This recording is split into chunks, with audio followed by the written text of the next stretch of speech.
Unsure of your dream? Study abroad destination? Clear your doubts. Videsh Consult. Call 9676502888.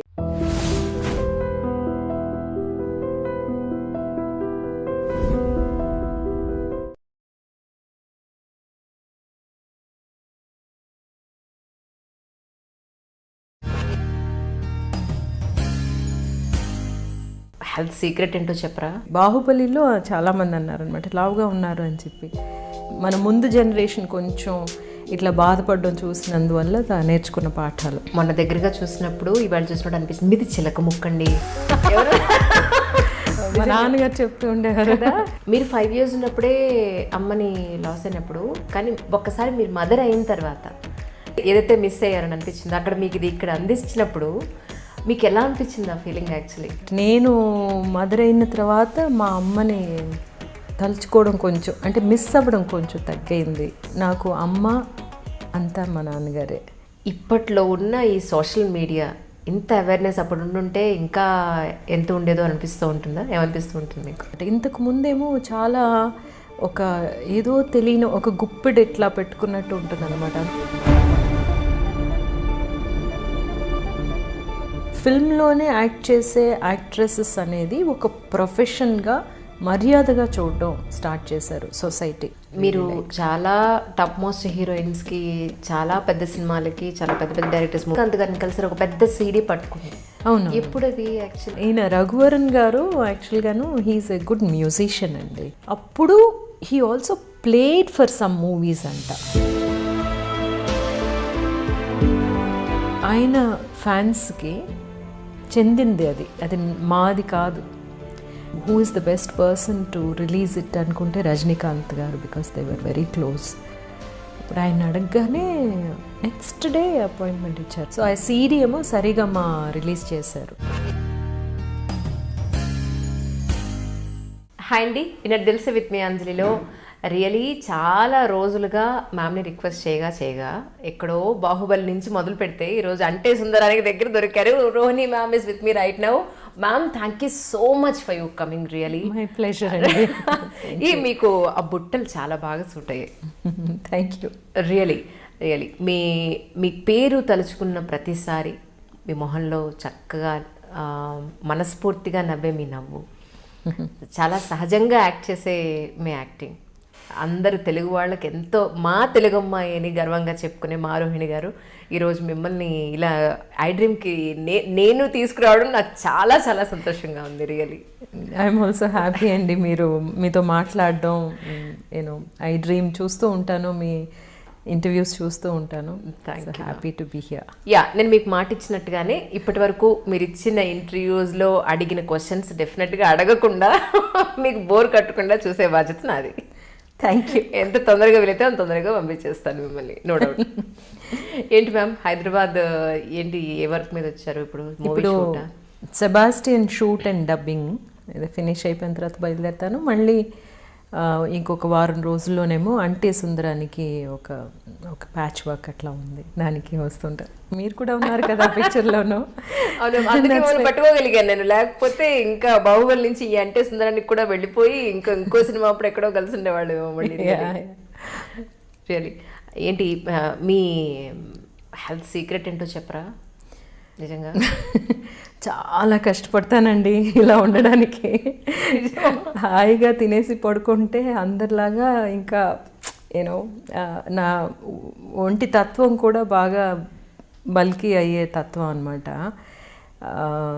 చాలా రెస్ట్రిక్టెడ్గా food తినడం, తర్వాత ఏమో exercise చేయడం. అదేమో అంటే మనం స్క్రీన్ మీద మనల్ని మనం చూసుకుంటున్నప్పుడు అనిపిస్తూ ఉంటుంది కదా ఇంకొంచెం స్లిమ్గా ఉండాల్సింది అని చెప్పి. బాహుబలిలో చాలామంది అన్నారనమాట లావుగా ఉన్నారు అని చెప్పి. ఎందుకంటే నాకు తెలియలేదు అంటే స్లీవ్లెస్ ఉంటుంది ఆ పిక్చర్లో అని. తెలుసుంటే డెఫినెట్గా దానికి రెడీ అయ్యేదాన్ని. ఇంకా టైం లేదు, పైగాను ఒక వారం రోజుల ముందే తెలిసింది. బట్ నెక్స్ట్ స్కెడ్యూల్కి వెళ్ళేసరికి I toned out. So screen మీదకి ఎప్పటికీ ఉండిపోతుంది కదా మనం. We will be revisiting, so many people will be revisiting and it should not be ఆడ్గా ఉండకూడదు అని. అండ్ ఆల్సో హెల్తీగా ఉండడం కూడా కదా.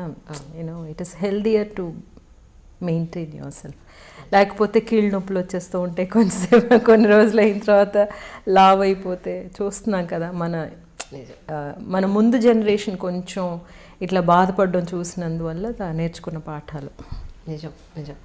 నేను మిమ్మల్ని మొన్న దగ్గరగా చూసినప్పుడు, ఇవాళ చూసినప్పుడు అనిపిస్తుంది మీది చిలక ముక్కండి. ఎవరు చెప్పారా మీకు ఎవరైనా? మా నాన్నగారు చెప్తూ ఉండేవారు కదా. నిజంగా ఎలా ఉన్నారు నాన్నగారు, బాబు ఎలా ఉన్నారు? లేదు, నాన్నగారు he passed away last year. Okay. బాబేమో అట్లాంటాలో ఉన్నాడు, అండ్ ఫైనల్ ఇయర్ అనమాట వాడిది. ఇంకా ఆ తర్వాత ఏమో he will be applying for higher studies. Okay okay. నాకు అనిపించింది, నేను అలీగార్ షోలో మీరు మాట్లాడడం, మీ షోస్ అన్నీ చూసాను యాక్చువల్లీ ఎంట్రీ చేసినప్పుడు. జనరల్గా రిపీటెడ్గా సెలబ్రిటీస్ ఎంట్రీస్ ఇచ్చినప్పుడు కూడా ఎక్స్పెక్ట్ చేసేది అదే, అబ్బా అక్కడ చెప్పేశాం కదా మళ్ళీ ఏం మాట్లాడతాం ఇక్కడ అని అనిపిస్తుంది. సో నాకు అనిపించింది ఏంటంటే, మీ విషయంలో మీరు 5 years ఉన్నప్పుడే అమ్మని లాస్ అయినప్పుడు, కానీ ఒక్కసారి మీరు మదర్ అయిన తర్వాత నిజంగా ఆ మదర్హుడ్ని నిజంగా ఆ ఏదైతే మిస్ అయ్యారని అనిపించింది, అక్కడ మీకు ఇది ఇక్కడ అందించినప్పుడు మీకు ఎలా అనిపించింది ఆ ఫీలింగ్? యాక్చువల్గా అది సైకలాజికల్గా కరెక్ట్ అయిన విషయం మీరు అడుగుతున్నది. నేను మదర్ అయినప్పుడే నాకు ఒక కంప్లీషన్ వచ్చింది అనిపింది. Because I use to miss my mother a lot. ప్రతి విషయానికి ఒక ఆడపిల్లకైతే చాలా ఇంకా ఎక్కువగా అమ్మ కావాలనిపిస్తుంది కదా. బట్ నేను మదర్ అయిన తర్వాత మా అమ్మని తలుచుకోవడం కొంచెం, అంటే మిస్ అవ్వడం కొంచెం తగ్గింది. I don't know how, why. జీవితం మనం చదువుకునేటప్పుడు మనం పేరెంట్స్తో ఉన్నప్పుడు ఒక రకంగా, మనకి పెళ్ళి అయిన తర్వాత ఆ కొత్తగా ఓ పెద్ద టర్నింగ్ పాయింట్ మ్యారేజ్ అనేది. ఆ తర్వాత పిల్లలు పుట్టడం, వాళ్ళ స్కూల్కి వెళ్ళే టైంలో ఒకటి, మళ్ళీ మన నుంచి దూరంగా వెళ్ళిపోయే ఒక ప్రొఫెషన్లో సెటిల్ అయ్యే టైంకి మళ్ళీ మనం ఒంటరి వాళ్ళుగా మిగిలిపోవడం. ఈ జర్నీ అంతా చూసినప్పుడు మీకు ఏమనిపిస్తూ ఉంటుంది? ఇట్స్ బ్యూటిఫుల్ కదా. మనం ఏమో ఒక లైఫ్ని తీసుకొచ్చాము, ఆ లైఫ్కి మనం చాలా రెస్పాన్సిబుల్.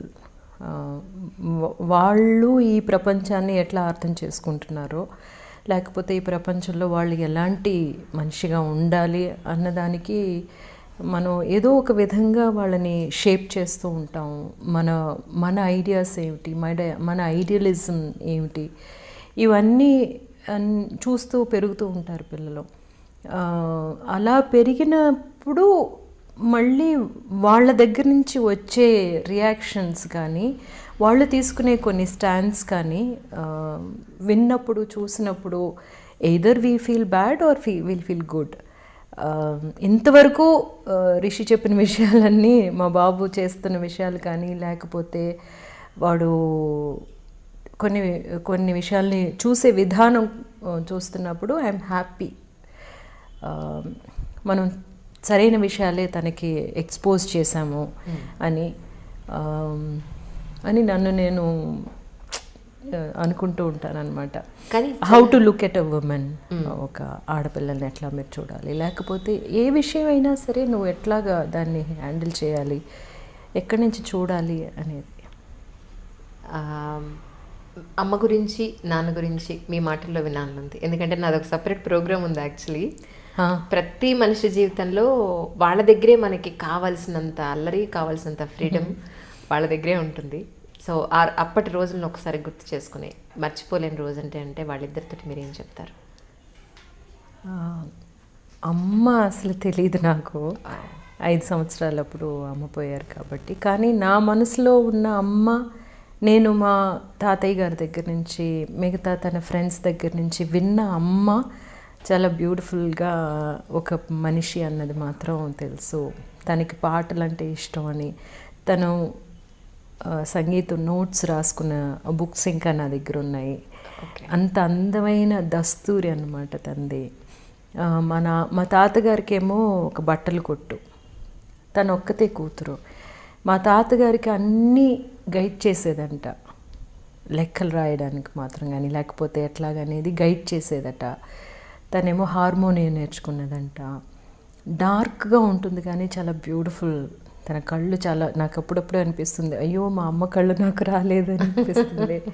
మా అమ్మ ఇంకో కొంచెం టాల్, కొంచెం కోపం ఎక్కువట.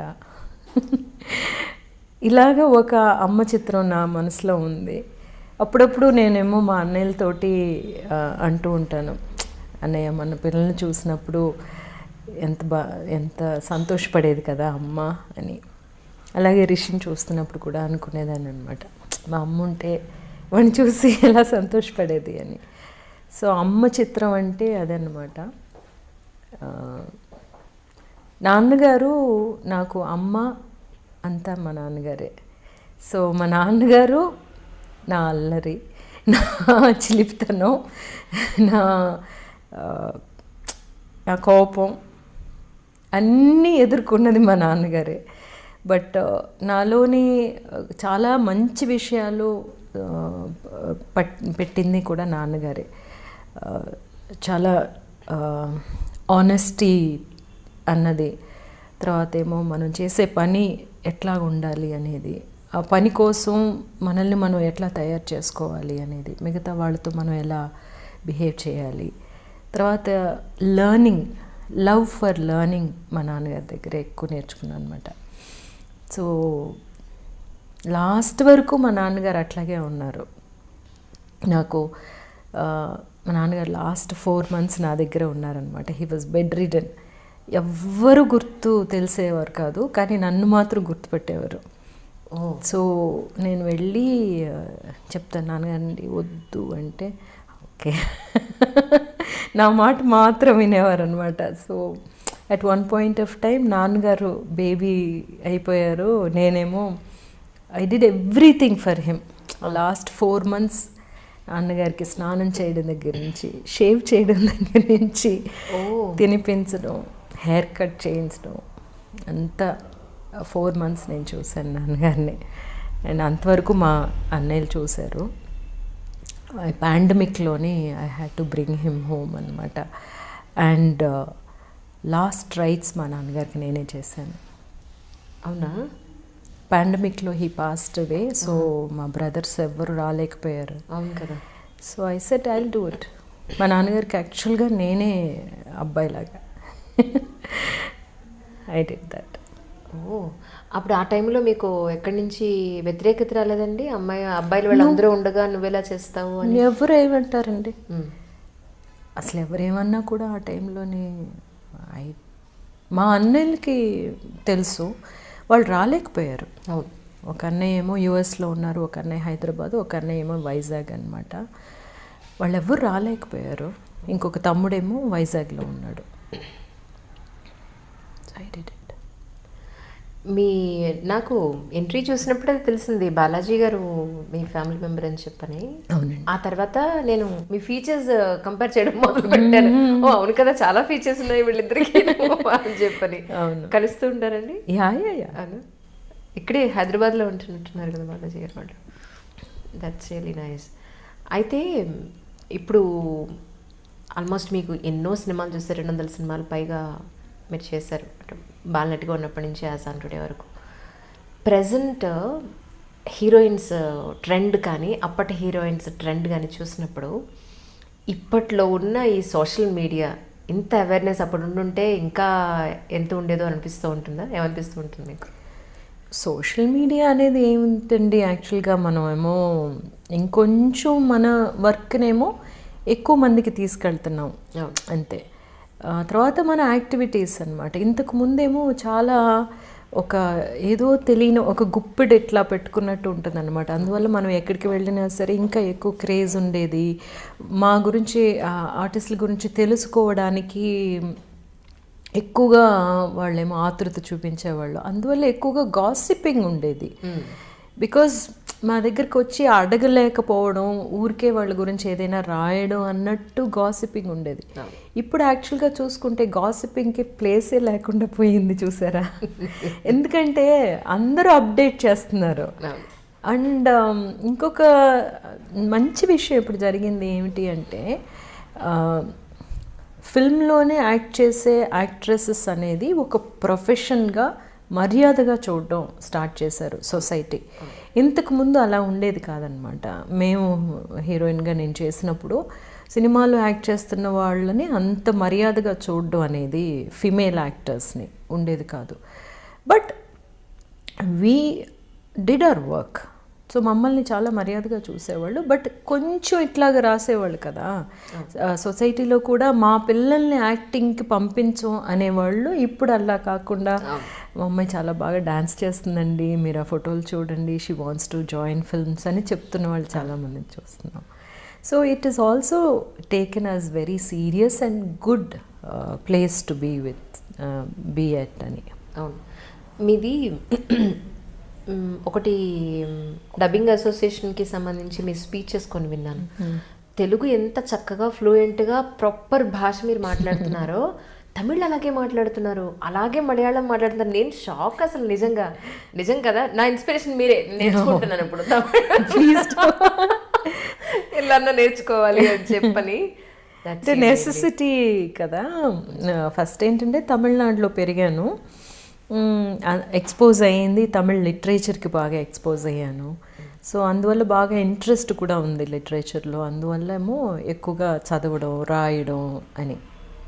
మలయాళం ఏమో నేను చాలాసార్లు చెప్పినట్టు ఫస్ట్ ఆ పిక్చర్ స్టార్ట్ చేసినప్పుడే, యాక్ట్ చేయడం స్టార్ట్ చేసినప్పుడే మా నాన్నగారేమో రాయడం, చదవడం నేర్పించారు కాబట్టి మలయాళం బాగా ఫ్లూయెంట్ అయిందనమాట. సో బేసికల్గా నాకు లాంగ్వేజెస్ అంటే చాలా ఇంట్రెస్ట్.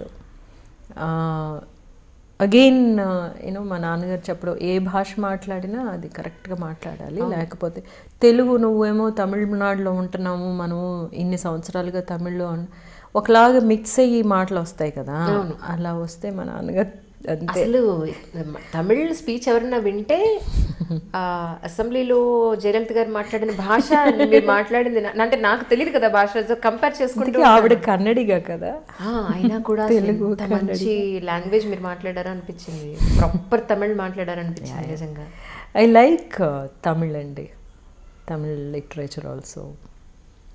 మీరు చాలా టాప్ మోస్ట్ హీరోయిన్స్కి, చాలా పెద్ద సినిమాలకి, చాలా పెద్ద పెద్ద డైరెక్టర్స్ మూవీస్కి మీరు వాయిస్ ఇచ్చారని తెలుసు. మీరు పాట కూడా బాగా పాడతారని నేను అనుకుంటాను. పాటలు పాడను అదొక్కటి అన్నమాట నాకు తెలియని విషయం. చాలామంది మ్యూజిక్ డైరెక్టర్స్ అట్లాగా అనుకుని మోసపోయారనమాట. మన భరద్వాజ్ గారు మ్యూజిక్ డైరెక్ట్ చేసిన గుణశేఖర్ గారి పిక్చరు సొగసు చూడతరమా అని ఒక పిక్చరు, ఇంద్రజ గారు. అందులోనేమో గుణశేఖర్ గారు నేనే తనకి డబ్ చేస్తున్నానని డిసైడ్ చేశారనమాట ఇంద్రజకి. అప్పుడేమో ఒక పాట మీరు పాడాలి అంటే నేను కూడా చాలా సీరియస్గా తీసేసుకున్నాను. ఏదో మనల్ని పాడేయమంటున్నారు, పాడేద్దామని చెప్పి వెళ్ళి పాడితే ఎస్పీబీ గారిని తర్వాత ఎప్పుడో ఒక చోట కలిశాను. ఆ పాట నువ్వు పాడావు కదా అన్నారు. బికాస్ మార్చేశారనమాట నాది విని. తర్వాత సుజాత గారి చేత పాడించేశారు. ఓకే, నేను అన్నాను నాకు పాడడం రాదండి,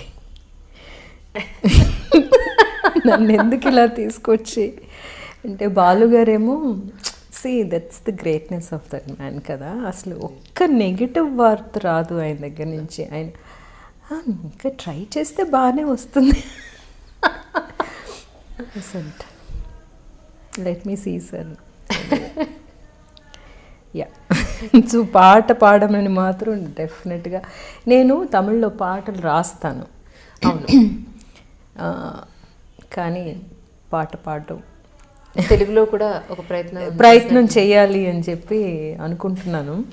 ఒక పాటకేమో ఏఆర్ రెహమాన్ గారి ఒక పాటకి 4 లైన్లు రాశానమాట. ఎవరి చేతనైనా సరే అది పాడించి రెహమాన్ గారికి పంపిద్దాం, చూడండి నేను రాయగలను అని. మీలో ఇంకా నాకు మీ చిన్నప్పటి ఆ చిన్నపిల్ల తత్వం నాకు ఇంకా కనిపిస్తుంది మీలో, మీ స్మైల్లో కానీ రియలీ. కానీ నేను ఒకటి మిమ్మల్ని కలిసిన అతి తక్కువ టైంలో నేను ఒక లక్షణం గుర్తించానండి. You are very very sincere. జనరల్గా మేము రోజుకి 40 కాల్స్ చేసి 40 మంది గెస్ట్ని ఫాలో అప్ చేసి, వాళ్ళు ఊళ్ళలో లేకపోతే మీరు హైదరాబాద్ వస్తే కొంచెం చెప్పండి, ఎందుకంటే వాళ్ళు ఎప్పుడు వస్తారో తెలియదు కదా మాకు. మధ్య మధ్యలో ఫోన్ చేసినా ఇరిటేట్ అయ్యే అవకాశం ఉంటుంది. ఓన్లీ వాట్సాప్ ఒకటి భగవంతుడు ఇచ్చాడు, దాని అలా అద్భుతంగా వాడుకుంటున్నాం అనమాట. కానీ మీకు దొరికిన కాస్త టైంలోనే ఇంటిమేట్ చేయడం అనేది నిజంగా it shows your sincerity and your transparency. Very few people అండి లైక్ దట్, నిజంగా వెరీ ఫ్యూ పీపుల్. అంటే మీరు మీ టైం స్పెండ్ చేసి అడుగుతున్నారు కదా అంజలి గారు, ఇప్పుడు మనకి కుదిరితే చేద్దాము, లేకపోతే లేదు అని చెప్పాలి. సో నేనేమో చేద్దాము అనుకున్నాను, ఎప్పుడైనా ఒకసారి ఇట్లా కూర్చొని మాట్లాడడం బాగుంటుంది కదా అని. ప్రేక్షకులకేమో మనం ఇంకొకసారి మీట్ అయినట్టు అవుతుంది కదా. ఓన్లీ త్రూ ఇంటర్వ్యూస్ మనం ఎవరు అనేది వాళ్ళకి తెలిసే ఒక ఛాన్స్ దొరుకుతుంది. నిజం నిజం. నేను యూట్యూబ్లో ఒక వీడియో చూసానండి, మీరు బాబు రిషి కలిసి రజనీకాంత్ గారిని కలిసి ఒక పెద్ద సీడీ పట్టుకుని. అవును. ఎప్పుడు అది యాక్చువల్గా ఆల్ ఇన్ తమిళ్, నాకు తెలియదు కదా, అందుకని తెలుగులో అడుగు. ఈయన రఘువరన్ గారు యాక్చువల్గాను హీఈస్ ఎ గుడ్ మ్యూజిషియన్ అండి. ఆయనేమో ముందు before he started working in films, acting in movies, ఆయన చెన్నై వచ్చినప్పుడు అంతకు ముందే ఒక బ్యాండ్ ఒకటి ఉండేదన్నమాట కోయంబత్తూరులోని. He used to play guitar. ఆయనను రాజా గారును ఒకే మాస్టర్ దగ్గర, ధనరాజ్ మాస్టర్ దగ్గర గిటార్ నేర్చుకున్నారనమాట. అప్పుడు he also played for some movies అంట. అంటే 200 రూపాయలు ఇస్తారు కదా వెళ్ళి మ్యూజిషియన్స్కి, అట్లాగా. Okay okay okay. ఆయనకి బేసికల్గా ఏంటంటేనండి, మ్యూజిక్ ఇస్ హిజ్ లైఫ్. ఎప్పుడూ అంటూ ఉండేదాన్ని అనమాట, యూ షుడ్ డూ సంథింగ్. అప్పుడేమో లాస్ట్ ఇయర్స్లో ఏం చేశారంటే, he wrote some songs and recorded at his home. ఆయనే పాడి ఆయనే రాసి అంత. It was suppose to be one international album, music album.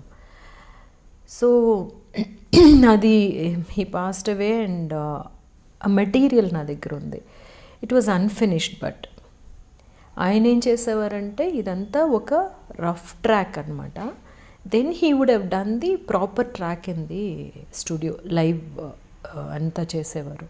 But దానికి లేకపోయేసరికి, so I said I have to release this. ఇది రిలీజ్ చేసి ఆయన ఫ్యాన్స్కి చెందింది అది మాది కాదు. మా దగ్గరే ఉంటే అది అట్లాగే పోతుంది కదా. Then who is the best person to release it అనుకుంటే రజనీకాంత్ గారు, because they were very close. అప్పుడు ఆయన అడగగానే నెక్స్ట్ డే అపాయింట్మెంట్ ఇచ్చారు. నేను రిషిని, యూ హ్యావ్ టు కమ్. వాడు చాలా పబ్లిసిటీ షై యాక్చువల్గా, అస్సలు ఫోటో తీసుకోవడానికి రాడు.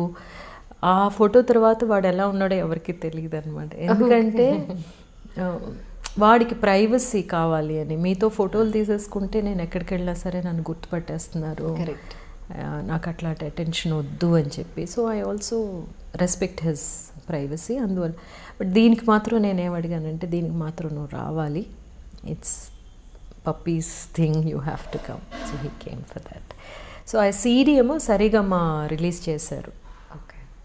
రీసెంట్గా యాక్చువల్లీ నేను ఎస్పెషల్లీ ఒక డిస్కషన్ పెట్టాను మ్యామ్. ఏంటంటే, అంటే మ్యారేజ్ మీద,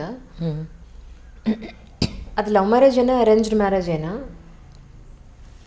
వాళ్ళ కొంతకాలం పాటు కలిసి ఉండి తర్వాత ఎందుకునో జంటలు విడిపోతున్నారన్న దాని మీద మీ వరకు ఏమనిపిస్తుంది? యాక్చువల్లీ ఎందుకు విడిపోయే అవకాశం ఉందంటారు? It's general topic. నేను బేసికల్లీ ఏంటంటేనండి, డిఫరెన్స్ ఆఫ్ ఒపీనియన్స్ అనేది తల్లికి కూతురికి, తల్లికి కొడుకుకి కూడా వస్తాయి. అండర్ ద సేమ్ రూఫ్ మనం ఉంటున్నప్పుడు మనకి డిఫరెన్స్ ఆఫ్ ఒపీనియన్స్ వస్తూ ఉంటాయి.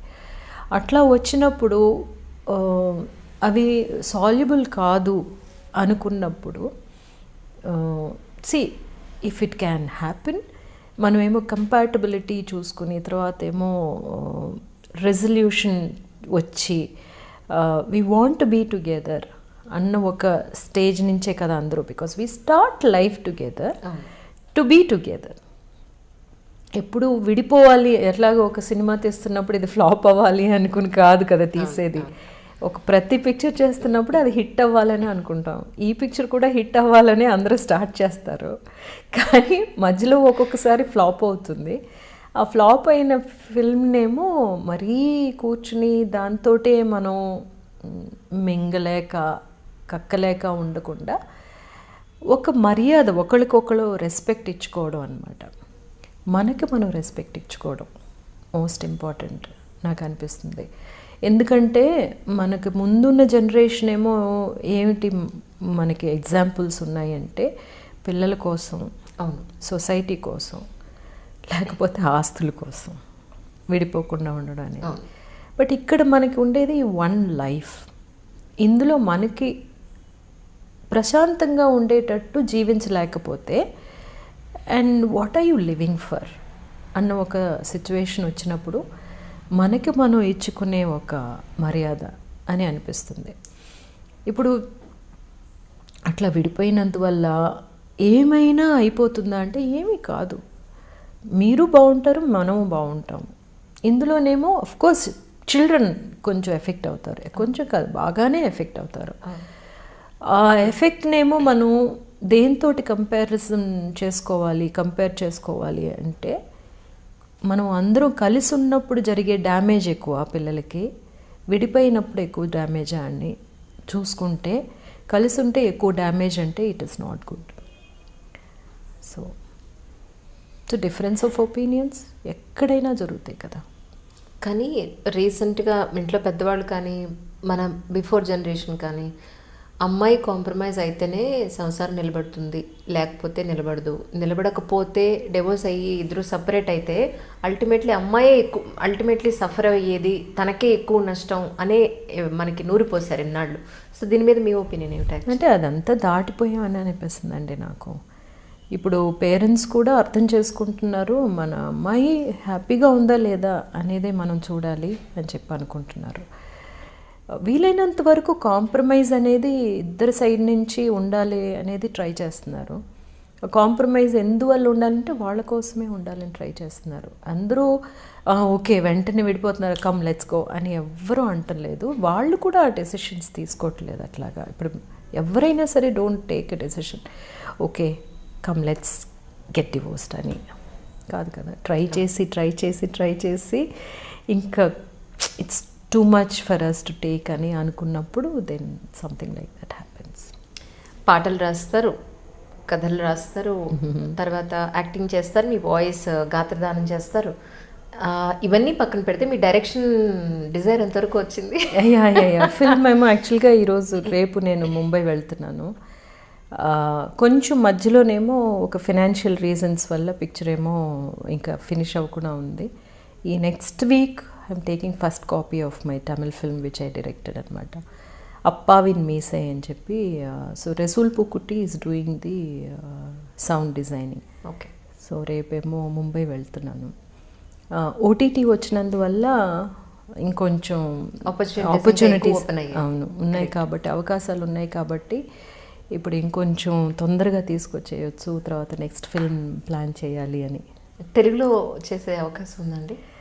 తెలుగులో చేస్తానండి, డెఫినెట్గా తెలుగులో చేస్తాను. ఇప్పుడు మీరు చెప్పిన తమిళ్ పేరు తెలుగులో ట్రాన్స్లేట్ చేస్తే నాన్నగారి మీసం.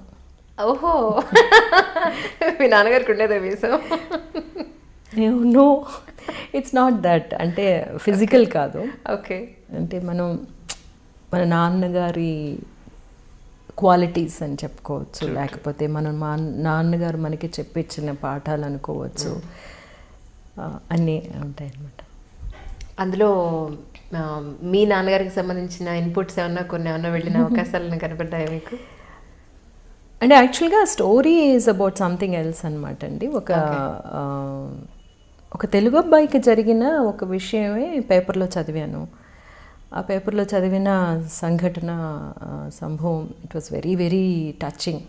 సో అది బేస్ చేసుకుని స్టోరీ రాస్తున్నప్పుడు, బ్యాక్ స్టోరీ రాస్తున్నప్పుడు మనం లైఫ్లో మనకి ఏది ఇన్ఫ్లుయెన్స్ అయిందో అదే కదా మనకి యాక్చువల్గా వస్తుంది వెన్ వీఆర్ క్రియేటింగ్. అలాగా వచ్చిన విషయం అనమాట. అఫ్కోర్స్ అదే టైంలోనేమో Rishi lost his dad in a very young age. So వాడిది చూస్తున్నాను కదా, how he misses his dad అనేది. సో ఐ థింక్ అది బ్యాక్గ్రౌండ్లో అన్నీ ఉన్నాయనుకుంటాను. రాసినప్పుడేమో అట్లాగా ఒక ఫాదర్స్ క్యారెక్టర్ చాలా స్ట్రాంగ్గా వచ్చింది. మనం ఎప్పుడూనేమో అమ్మ ప్రేమని, అమ్మ మీద ఉండే ఆ సెంటిమెంట్ ఎక్కువగా మనం మాట్లాడుతూ ఉంటాము. కానీ మన నాన్నగారి ధైర్యం కానీ, మన నాన్నగారి చేయి పట్టుకుని మనల్ని తీసుకెళ్ళిన ఆ ఒక చేయూత కానీ మనం ఎక్కువగా మాట్లాడం. వాళ్ళు మాట్లాడరు, మనం ఎక్కువగా మాట్లాడం. ఎందుకో ఇది ఇలా పెడదాం అనిపించింది అనమాట. కానీ బాగుంది కదా, ఇప్పటివరకు రాలేదు నాన్నగారు మీసం అని. That's really nice. కానీ మీలో ఇంకొకటి ఏంటంటే జనాల్లో ఒక అవేర్నెస్ తీసుకురావాలి. అది హెల్త్ పాయింట్ ఆఫ్ వ్యూలో కానీ, లేదా ఎంపవర్మెంట్ పాయింట్ ఆఫ్ వ్యూలో కానీ, లేదంటే ఒక ఓటు హక్కు గురించి కానీ వాళ్ళకి ఏదైనా చెప్పాలనే తాపత్రయం మీలో నేను చూశాను. సో దీనివల్ల మన ఇంట్లో వాళ్ళు కానీ, మనకు తెలిసిన వాళ్ళు కానీ, ఈవిడ పిచ్చేవిటి మనం చెప్తే వాళ్ళు అన్నం వింటారా, ఈవిడ కంఠశోష తప్ప అని అనేవాళ్ళే కూడా ఉన్నారు. సో మీ వరకు ఎలాంటి సొసైటీని చూస్తున్నారు బయట? నాకు ఈక్వాలిటీ చాలా ఇంపార్టెంట్ అండి. బేసికల్గా పాలిటిక్స్ ఆఫ్ మై లైఫ్ చాలా ఇంపార్టెంట్. నేను ఒకటి చెప్తున్నాను, అది నేను పాటిస్తున్నానా అని చూడాలి. నన్ను చుట్టూ ఉండే వాళ్ళతోటి నేను అలాగే ఉంటున్నానా అని చూడాలి. నాకు అలాగే జరుగుతుందా లేదా అని చూడాలి. ఇదేమో ఒక పరిధి. ఈ పరిధిలోనే మనం ఉండిపోవట్లేదు. ఫార్చునేట్లీ ఒక ఫేమ్ అన్న ఒక ప్లేస్కి మనం వచ్చామన్నమాట. ఈ ఫేమ్ ద్వారా మనం చేయగలిగింది ఏమిటి అని చూసుకుంటే కొంచెం అవేర్నెస్ క్రియేట్ చేయొచ్చు. తర్వాత మనం దేనికి స్టాండ్ చేస్తున్నాము అనే మన స్టాండ్ని చెప్పొచ్చు. ఇందువల్ల ఏమిటి పెద్దగా మీరు చెప్పేస్తే అన్నీ మారిపోతాయా అని చెప్పేసి అంటే, ఎక్కడో ఒకళ్ళకి మనం ఒక మాట ధైర్యం ఇవ్వచ్చు. మనం ఒక చేత ఒక పెద్ద విషయంగా ఉండొచ్చు, లేకపోతే ఒక ఎగ్జాంపుల్ అవ్వచ్చు అనమాట. అది మనం తెలియకుండా కొంతమంది దగ్గర నుంచి మనం తీసుకుని ఉంటాం. అది వాళ్ళు ఆ మాట అప్పుడు చెప్పుండకపోతే, వాళ్ళు అలా ఉండుండకపోతే మనకు అది దొరికేది కాదు అన్నప్పుడు, సో మనకి అట్లాంటి అవకాశం ఉన్నప్పుడు మనం ఏం మాట్లాడుతున్నాం, మనం ఏం చేస్తున్నాం అనేది చాలా ఇంపార్టెంట్. నాకు చాలా ఇంపార్టెంట్. మన చుట్టూ జరుగుతున్న విషయాలన్నీ మనకేమీ అస్సలు దానికి మనకేమీ సంబంధం లేదు. నాకు బాగానే ఉంది కదా, నా ఇల్లు బాగానే ఉంది కదా అని వెళ్ళిపోతుంటే మనంత స్వార్థపరులు ఇంకెవ్వరూ లేరనిపిస్తుంది. ఈ సొసైటీ మనకి చాలా ఇచ్చింది కదా, ఈ సొసైటీకి మనం ఏమి ఇస్తున్నాం అనేది చాలా ఇంపార్టెంట్ అనిపిస్తుంది. బాబేమో అక్కడ చదువుకోవడానికి వెళ్ళిపోయాడు. ఇప్పుడు ఎలా మీకు టైం ఒంటరిగా అనిపిస్తుందా, లేకపోతే how you spend your routine ఎలా నడుస్తుంది మీది? టైం సరిపోదు యాక్చువల్గాను. అవునా? అంటే 3 లాంగ్వేజెస్, తమిళ్, మలయాళం, తెలుగు యాక్ట్ చేస్తున్నాను. ఆ తర్వాత ఏమో నేను చేయాలి అనుకున్న పనులు కొన్ని ఉన్నాయి, అవి చేస్తూ ఉంటాను. తర్వాత చదువుకోవడానికి ఎన్ని బుక్స్ ఉన్నాయి చదువుకోవడానికి, ట్రావెల్ చేయడానికి, ఇలాంటివి. అంటే జనరల్గా ఈ స్టేజ్లో పిల్లలు, ఇందాక మనం అనుకున్నట్టుగా పిల్లలు చదువుకోవడానికి ఒక కెరియర్ పాయింట్ ఆఫ్ వ్యూలో వెళ్ళిపోయి పేరెంట్స్ దూరం అయ్యి మనం ఒక్కళ్ళు మిగిలినప్పుడు జనరల్గా చాలామంది డిప్రెషన్కి వెళ్తూ ఉంటారు ఇన్ జనరలీ సొసైటీలో. సో అలాంటి వాళ్ళకి మీరు ఏం చెప్తారు? యాక్చువల్గా మీరెవరు అని మీరు కనిపెట్టడానికి దొరికిన ఒక ఆపర్చునిటీగా ఇది తీసుకోవాలన్నమాట అని అంటాను నేను. ఎందుకంటే అంతవరకు ఒక డాటర్గా కానీ, వైఫ్గా కానీ, లేకపోతే మదర్గా కానీ, లేకపోతే డాటర్ ఇన్ లాగా కానీ, ఇట్లాగా చాలా రోల్స్ మీ మీద పడి ఉంటాయి. దానికి తగినట్టు మనల్ని మనమే తయారు చేసుకుని దాంతో ఉంటాం ఫిలప్. సో ఇక్కడేమో this is one journey you can take to find who you are యాక్చువల్గా. మీకు ఏమిటి ఇష్టం? చాలామందికి చాలా ఇష్టాలు ఉండుంటాయి, పాట నేర్చుకోవాలని, కానీ నాలాగా. సో మ్యూజిక్ నేర్చుకోండి, లేకపోతే ఎక్కడికైనా వెళ్ళాలని ఉందా వెళ్ళండి. ఈ ప్రపంచంలో ఎన్ని ఊళ్ళు ఉన్నాయి చూడడానికి, ఎంతమంది మనుషులు ఉన్నారు కనెక్ట్ అవ్వడానికి, ఎన్ని కల్చర్స్ ఉన్నాయి తెలుసుకోవడానికి, అన్నీ చూసి వస్తే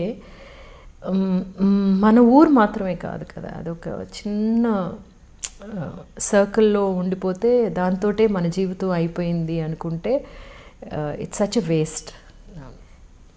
సో వాట్ అబౌట్ భక్తి అండి? దేవుణ్ణి నమ్ముతారా మీరు? అవునా? అస్సలు